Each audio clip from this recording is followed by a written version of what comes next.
तो दोस्तों, एक और नया दिन और मैं बलजीत परमार हाजिर हूँ एक नई कहानी, एक नया किस्सा लेकर। आज हम बात करेंगे कराची शहर की, जहाँ पर दाऊद इब्राहिम के छोटे भाई नूरा कासकर की मौत हुई थी 51 साल की उम्र में। लेकिन उस मौत के पीछे जो रहस्यमयी कहानी है, उसकी गुत्थी आज तक नहीं सुलझी है। परिवार ने कहा कि नूरा एक बहुत खतरनाक हार्ट अटैक से मारा गया। दूसरी थ्योरी घर के नज़दीकी लोगों से आई कि उसको किडनी फेलियर हो गया था और साथ में कैंसर की प्रॉब्लम थी, इसलिए उसकी मौत हुई। लेकिन जो कराची मीडिया में खबरें छपी उन दिनों में, मीडिया ने तेवा के जो छोटे मोटे टेलीविज़न चैनल थे और अखबार थे, और उसके साथ साथ हिंदुस्तान के अखबारों में ख़ास तौर पे इंडियन एक्सप्रेस और कुछ चैनल, जहाँ पे कुछ ऐसे रिपोर्टर काम कर रहे थे जो एक ज़माने में अपने आप को दाऊद गैंग के करीबी समझा करते थे, अंदर की खबरें निकाल के छापते थे। अच्छे कंटैक्ट थे उनके, कोई बुरी बात नहीं है। हर अच्छे क्राइम रिपोर्टर के अगर हर किस्म के लोगों के साथ संबंध अच्छे नहीं हैं तो आपको खबर नहीं मिलेगी, अंदर की बात मालूम नहीं पड़ेगी। उनमें से एक शीला रावल भी है, मेरी पुरानी मित्र हैं। आजकल एक टेलीविज़न चैनल में प्रोग्राम हेड है शायद, तो काफ़ी सीनियर रिपोर्टर हैं हमारे समय के। तो उन्होंने जो एक किताब लिखी थी दाऊद इब्राहिम के ऊपर, उसमें भी जिक्र किया कि नूरा किसी बीमारी से या किसी नेचुरल कारणों से नहीं मरा था, उसको किडनैप करके टॉर्चर करके मारा गया था। ये उन्होंने अपनी किताब में लिखा है और इस बात का खंडन उन्होंने आज तक नहीं किया है। उसके साथ साथ मैंने काफ़ी सारी पुरानी इंडियन एक्सप्रेस की जो कवरेज हुई थी इस केस की वो पढ़ी। पाकिस्तान के जो डॉन अखबार है उसकी भी पुरानी आर्काइव में जाके मैंने देखा, और कुछ मेरे दोस्तों ने कराची से कुछ वीडियोस भेजी, काफ़ी सारा मसाला मुझे लिख के भेजा। मैं उन सब दोस्तों का शुक्रिया अदा करता हूँ। काफ़ी दिनों से मैं उनके पीछे लगा हुआ था कि कुछ मटेरियल वहाँ के अखबारों से, टेलीविज़न से, मुझे टेलीविज़न क्लिप भी भेजे हैं उन्होंने, लेकिन वो कॉपीराइट के मामला है, शायद मैं वो चला के आपको नहीं दिखा सकूँगा। उनके पीछे वो लोकल टेलीविज़न के लोगोज वगैरह आते हैं और उनकी परमिशन लेना ज़रूरी है, नहीं तो यूट्यूब हमारी वीडियो बंद कर देगा। तो वो सब सबूत मेरे पास हैं। मैं कोई किसी कानून की उल्लंघना नहीं करना चाहता, इसलिए वो वीडियो नहीं दिखा सकता। लेकिन उनमें काफ़ी सारी एविडेंस और बहुत से नए करैक्टर सामने आते हैं जिनका आज तक जिक्र नहीं हुआ कुछ ऐसे कि उन दिनों में जब नूरा की डेथ होती है तो दो बड़े गैंग कराची में ऑपरेट कर रहे थे। दाऊद का अपना खुद का गैंग नहीं था, लेकिन इसके ताल्लुकात उन दो में से एक गैंग के साथ बहुत अच्छे थे। तकरीबन बड़ी हैरानी की बात है कि दो गैंग कराची के, एक लियारी गैंग और एक बलोच गैंग, एक का लीडर रहमान डकैत, रहमान उसका नाम था, सरदार रहमान, लेकिन डकैत के नाम से मशहूर था। डाके तो नहीं मारता था, अंडरवर्ल्ड चलाता था, लेकिन डकैत उसके साथ नाम चल गया, सरदार रहमान डकैत। और उसका प्रतिद्वंदी दूसरा बड़ा गैंग चलाने वाला शहनशाह खालिद शहनशाह, वो शख्स भी उस समय की रूलिंग पार्टी, जब जरदारी भुट्टो के, बेनज़ीर भुट्टो के पति, वो प्राइम मिनिस्टर बने पाकिस्तान के। तो ये दोनों शख्स जरदारी के करीब थे। उसके पहले यही दोनों जो आपस में एक दूसरे के बंदे कराची में मार रहे थे, ये दोनों बेनज़ीर भुट्टो के, जब वो पार्टी लीडर थी, प्राइम मिनिस्टर थी, उसके सिक्योरिटी में बहुत करीब थे, दाएं बाएं खड़े होते थे उसके। तो दोनों उसकी सिक्योरिटी के इंचार्ज, एक ज़्यादा जब पाकिस्तान में उसके साथ रहता था, दूसरा जब वो पाकिस्तान से बाहर कहीं जाती थी तो ज़्यादातर शहनशाह उसके साथ जाया करता था। तो देखिए कितना अजीब लगता है, एक ही पॉलिटिकल पार्टी के दोनों सपोर्टर हैं, लेकिन जो अंडरवर्ल्ड का धंधा है वहाँ पे पार्टी नहीं देखी जाती। वहाँ दोनों अपना अपनी रंगदारी वसूल करते हैं, ड्रग का धंधा करते हैं, किडनैपिंग करते हैं, उसकी रैंसम मनी मांगते हैं और करोड़ों का व्यापार करते हैं।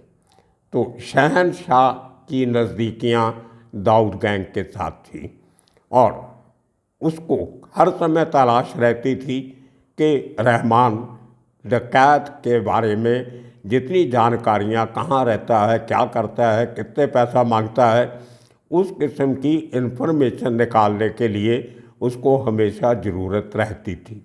अब डकैत दूसरी तरफ, जहाँ शहंशाह दाऊद, ये लोग बहुत शाही किस्म की ज़िंदगी जीने वाले लोग, बड़ी बड़ी गाड़ियाँ, बड़े बड़े घर और एक स्टाइल स्टेटमेंट बना के रखते थे अंडरवर्ल्ड डॉन होने के साथ साथ। लेकिन रहमान डकैत इन दोनों के उलट काफ़ी देखने में सीधा साधा अपनी ज़िंदगी व्यतीत करता था। कोई बड़ा घर नहीं था, बड़ी गाड़ियाँ नहीं थी, कोई फ्लैशी कपड़े नहीं पहनता था और ना उसने कोई अपने इर्द गिर्द किसी किस्म का कोई ग्लैमर या स्टेटमेंट बना के रखी। उसको रॉबिन हुड भी कहा करते थे कराची का। वो जितने पैसे कमाता था उसमें से ज़्यादातर वो गरीबों में बांट देता था और उसके लिए हर घर के दरवाजे खुले रहते थे। पुलिस की कभी रेड हो या दूसरे ग्रुप का अटैक हो तो उसको छिपने के लिए जगह नहीं ढूंढनी पड़ती थी, लोग खुद अपने दरवाजे उसके लिए खुले रखते थे।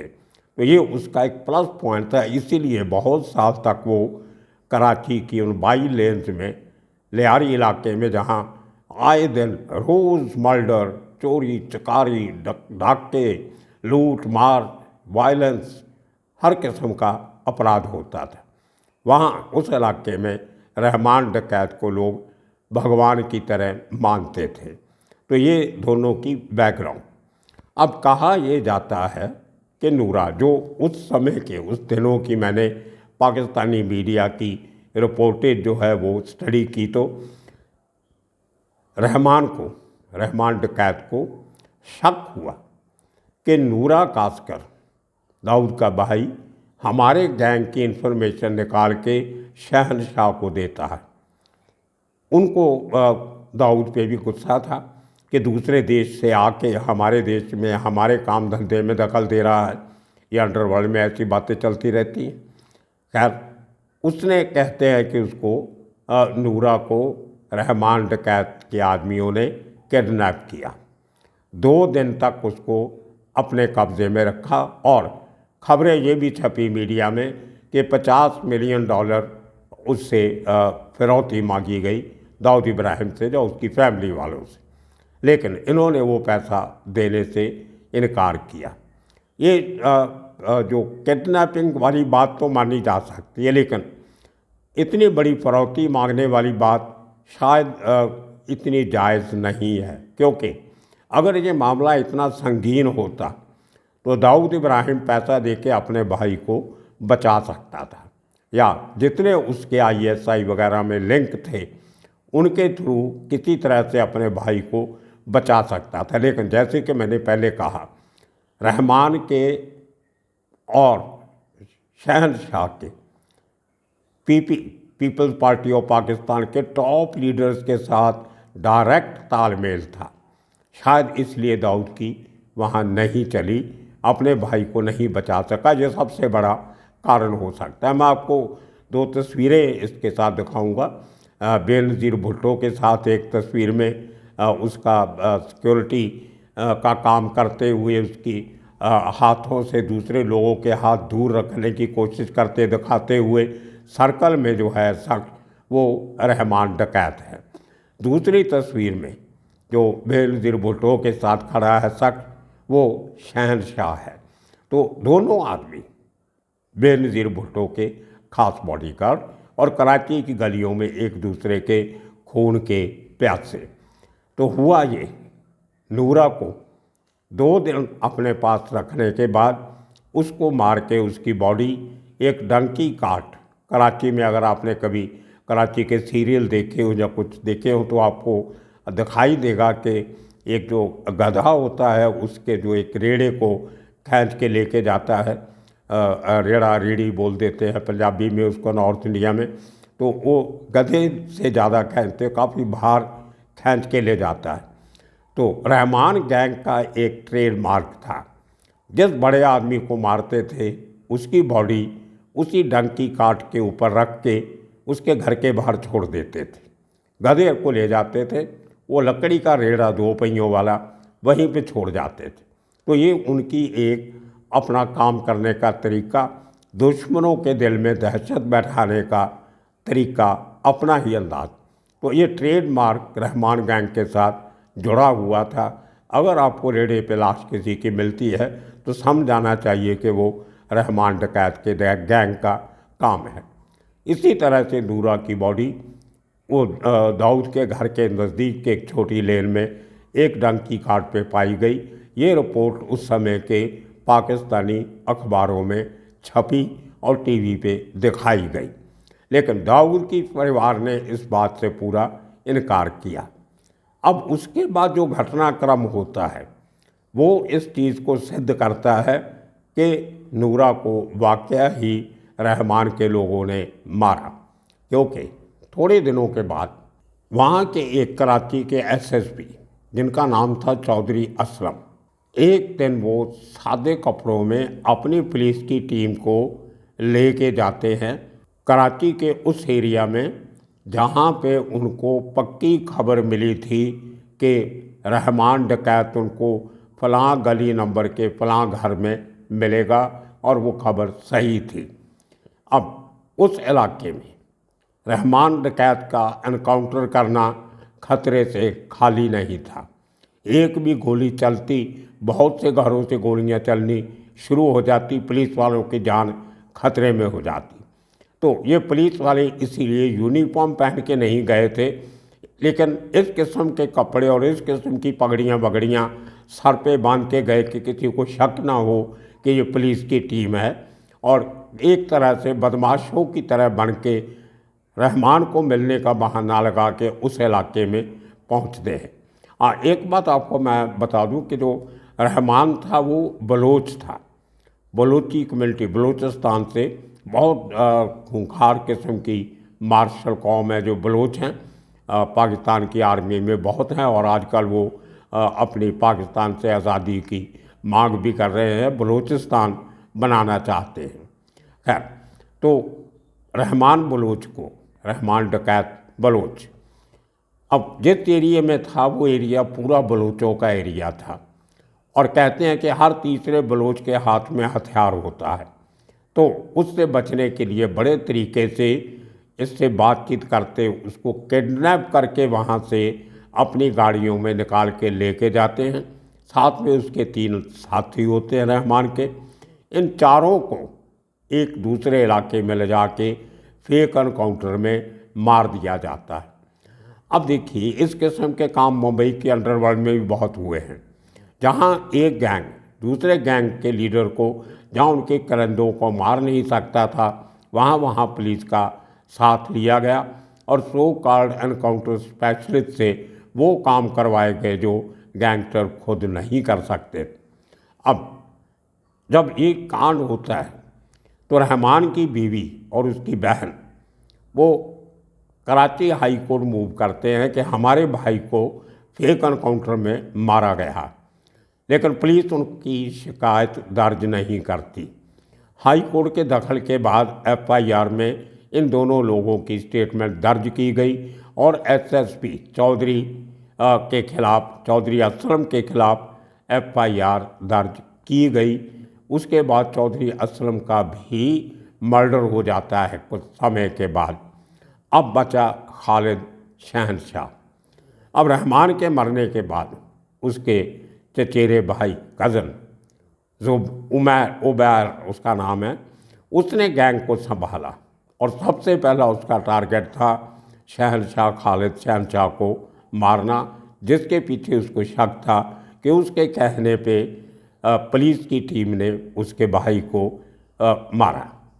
तो कुछ समय के बाद बिल्कुल उसी तरह जैसे रहमान को उसके घर से किडनैप किया गया था, उसी तरह रहमान गैंग के, डकैत गैंग के लोगों ने खालिद शहंशाह के घर के बाहर जाके जैसे ही वो घर से निकला उसको गोलियों से छलनी कर दिया, उसको मार दिया।